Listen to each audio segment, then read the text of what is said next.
Good afternoon, সকলে কেমন আছেন? আশা করি ভালো আছেন। আজ দুপুরবেলার মেনু হালকা করে করছি, বেশ গরম পড়েছে তাই সে মাছগুলোকে ভেজে রেখে দিয়েছি। এটা রুই মাছ তা ভেজে রেখে দিয়েছি।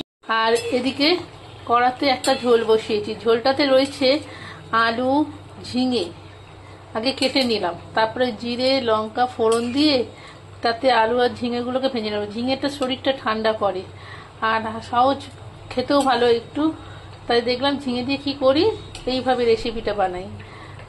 ঝিঙে আলু ভেজে নিয়ে জিরে লঙ্কা ফোড়ন দিয়ে তার মধ্যে একটা পেঁয়াজ, একটু আদা, একটু টমেটো পেস্ট করে নিয়েছি। পেস্ট করে নিয়ে দিয়ে দিয়েছি এর মধ্যে জিরের গুঁড়ো আর নুন, একটু হলুদ দিয়ে, আর গরম মশলা দিলে দেবো, এখনো দিইনি। দিয়ে একটা ঝোল ফুটতে দিয়েছি।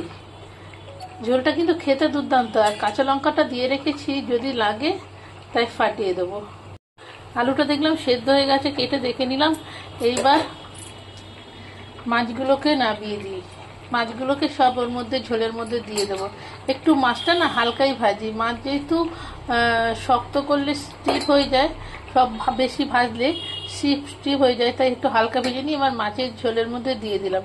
একটু ফুটতে দিলেই হয়ে গেল মাছের ঝোল। খেতেও চমৎকার, শরীরের পক্ষে ভালো, হালকা।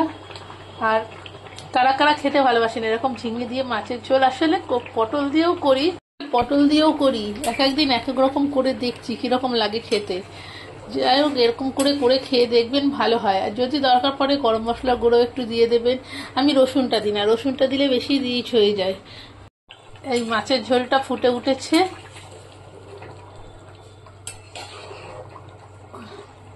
করব, এই যে দুখানা শশা ঘরে শুকোচ্ছিল, আমি কিন্তু ফেলে দিয়ে নষ্ট করি না। শশা দুটোকে কুচিয়ে নিলাম, একটু পটল নিলাম, একটু কুমড়ো নিলাম, আর একটু আলু নিলাম, নিয়ে কেটে নিয়েছি।